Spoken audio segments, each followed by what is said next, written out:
Hi everyone, I'm Dr. Doom, and today I'm going to show you how to activate the new LIV overlay and how to play around with LIV avatars. Let's get straight started here. Alright, let's grab these controllers.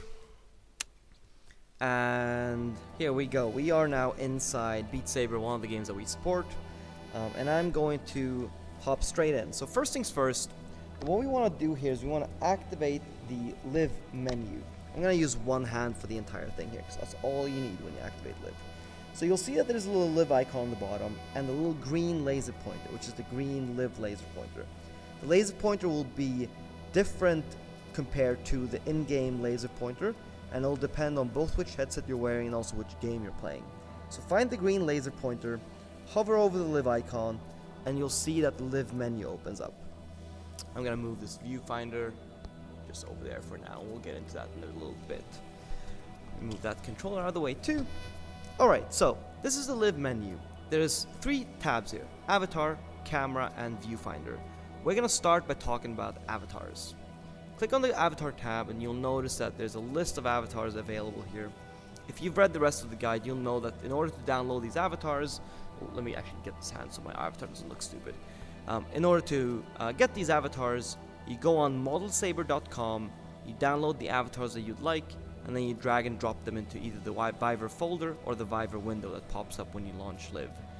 We're also going to be adding support for more avatar formats soon. So you'll notice that there's a mirror in front of you, which is showing you the current avatar you've selected, and it's sort of like a in-game VR mirror. And then you can pick these different avatars. Now I have a couple of downloaded already. Let's take a look at them. I got this lady from an anime, I got Demo, and then my favorite, the frowny face, who doesn't have any legs, which is actually surprisingly beneficial for a lot of games. I'm gonna go with Tsui though, because what I want to show you is some of these options that we have. So first things first, if you're just trying to use LIV without an avatar, you can always deselect the avatar. And now you're just floating hands in space. You can also reselect the avatar, and now I'm back to Tsuyu. We also have 3 more options. So we have options for full body tracking if you have additional trackers. Now I'm on the Rift desk and I'm sitting down, so I'm not gonna, I can show you what it looks like, but you'll notice that my avatar just goes all crazy. But if you have full body tracking, say on the Vive, then activating those 2 settings will enable full body tracking. And if you all know what that looks like, take a look at our recent release trailer with the LIV avatars in there. You also have this option called Show Avatar Legs. Now this is a solution that we've built in that's sort of a stopgap solution for games that have smooth locomotion and also avatars with legs that aren't moving. So what we do here is we simply cut the legs off. And this is something that a lot of games are already doing. Games like Rec Room, for example, that have smooth locomotion, they've just made sure that any of their avatars are legless. So if you want to be able to play a game with smooth locomotion without the perceived jankiness of static legs sliding around on a surface, then deselect the legs. Now this doesn't work well for every avatar. I'll give you an example. So this gentleman obviously doesn't have any legs, so it just moves him up and down a little bit. Let's take a look at some other ones here. So this guy, what happens if I deselect the legs? Oh, that works pretty well. So it depends on each avatar. They're all rigged and built differently. Some will work really well like Tsuyu and some won't. I suggest you just play around and see what works. That's it for avatars. Alright, let's take a look at some of the camera options that we have. So we have Selfie Cam, Third Person Cam, First Person Cam, and GamePad. Selfie Cam is your run-of-the-mill extendable selfie stick. And the widget for the Selfie Cam is this little green camera widget with an inner circle and an outer circle. The inner circle is where you click if you want to move the position. So if you take a look at the viewfinder, I've clicked inside the inner circle and I'm moving it around, and that moves the position around. You can do it any way you want.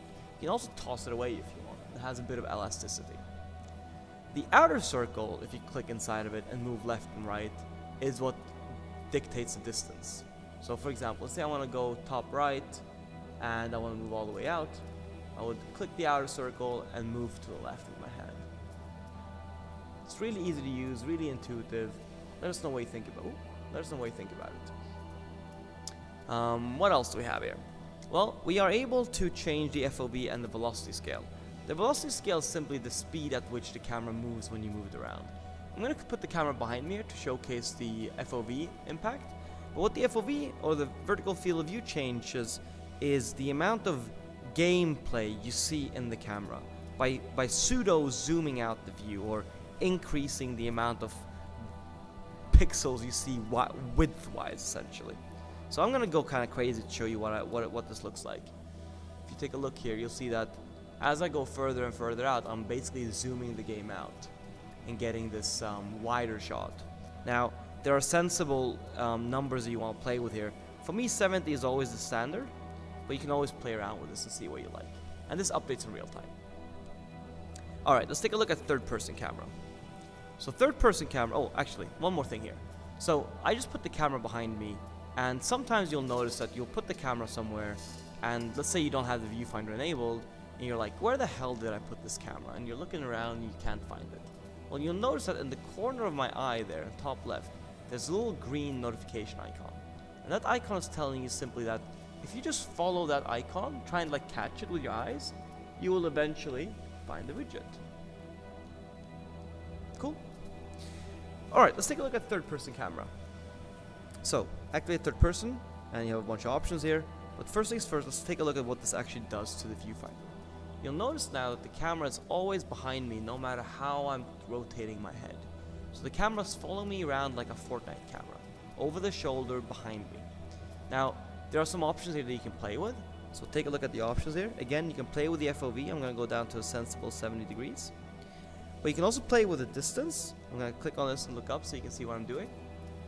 And that dictates how far away the camera is from your avatar. You can play with the horizontal offset. So how far away from the middle of your avatar, from the center of your avatar, is the camera positioned? I like always a bit to the right, because that gives me a bit more vision on the front of the game. You can change the height, so you can put the camera higher up or lower down. You can actually go both ways. And you can play around with the smoothness. So the smoothness essentially dictates when I move my head left and right, or when I move my body left and right, how smooth is the final output. So right now I'm at 100% smoothness. You'll notice that it's super smooth, really nice. But if you wanted something a little bit harsher, I'm going to show you the two extremes. At 0%, rotational smoothness is 1:1 to my head. I like smooth stuff, so I'm going to go back to 100%. Positional smoothness is the same thing, but it's when you move left and right room scale wise, when you move your actual headset position. Alright, first person cam is really self-explanatory. It's just your run-of-the-mill first person view. It is, you can change the FOV on it. I'm going to go back to a sensible default here at 70 degrees. And then show you what happens if I move it out. So again, you see that I'm basically zooming the game out, seeing more of the game. Let's go back to 70 here. You can also again play around with the position and rotation smoothness. They act exactly the same way as they do in the third person view, making the gameplay look more smooth or less smooth. Only for the output, obviously. It doesn't actually change how the gameplay plays. And then last but not least, we have GamePad. I'm going to come a little bit closer here so you guys can see this. So GamePad was built initially for our partner Splitverse, who are filming, or were filming, the Oculus Quest trailers and some of the bigger game studio mixed reality trailers for their games. And they wanted a way for a third person or a cameraman to freeform control the camera and get really cinematic shots. So we essentially built a freeform camera, mapped it to a gamepad, and then allowed Splitverse and now you to fly around with this camera as if it was like your WASD, CSGO, or Counter-Strike Death Cam. So completely free, fly anywhere you want, film anything you want. And this is really good for two places, or two use cases. One is, let's say you have a stream or you're making a video and you have a second person with you who can sort of film the footage that you want. They can just grab a controller and fly around with the camera freeform. And the second one is, let's say you're playing a game and you're creating content and you think the environments are really cool, but you don't want to be limited to the selfie cam that's always pointed at your body, or the third person cam that's always looking over your shoulder. So the gamepad allows you to fly around with the camera as if you were a game developer yourself. Fly around and look at all the nooks and crannies and fly around and check out what the world actually looks like besides the framing that they're giving you as a player. It's really cool. You'd be surprised on what cool things game developers have built into their worlds that aren't necessarily visible when you're first playing it. That's it for cameras. There's also a whole bunch of options for both for the gamepad and the other camera options. Take a look at them. We think you'll get really comfortable with this within 10-20 minutes. Some of it's self-explanatory, some of it is a little bit more abstract, like velocity drag, but the impact is really clear. So play around with these sliders and take a look at how that impacts your gamepad behavior and the other camera behaviors. Okay, last but not least, we have the viewfinder. The viewfinder is your window into your output. In other words, the viewfinder shows you what either your final output's gonna look like or what your viewers are seeing when you're live streaming. We have a couple of different options. First things first, you can always disable the viewfinder if you don't want it, and boom, it's gone. I'm gonna enable it just to show you guys what we have. You have 4 different options. You can either put the viewfinder at your camera. This is the position of your physical camera if you're doing mixed reality. And this is a really good way to have you always know where your camera is. So it's a really good way to have a viewfinder in a place where you always know where it is. But more importantly, because it's at the camera, this is a good way for you to almost make eye contact with your audience.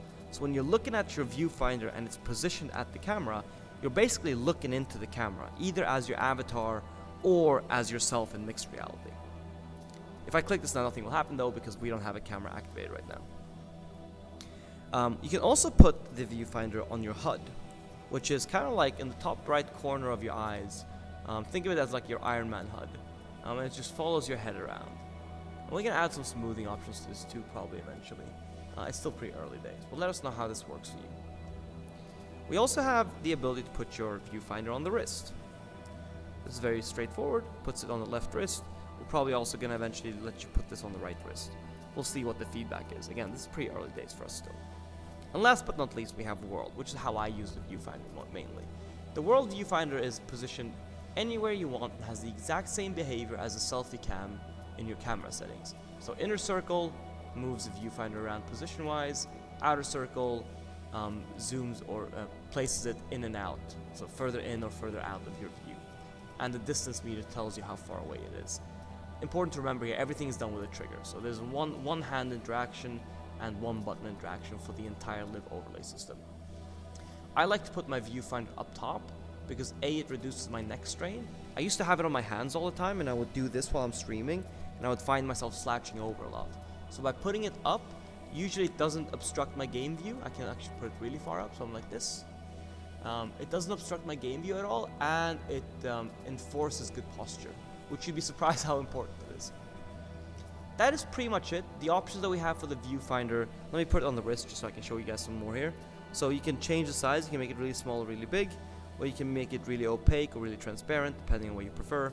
When I put it in the World, I like mine to be fully opaque and really big, so it's always there, and I always have a really clear idea of what my viewers are seeing when I'm playing. As always, guys, thank you all for being here. We really appreciate it. We wouldn't have been able to come this far if it wasn't for you guys giving us feedback, asking for features, and telling us when something is borked. So if something is borked, or if you want additional features, you want additional settings, hop into our Discord. We're really approachable, and just tell us what you think and what you want. And I will see you on the other side. Bye.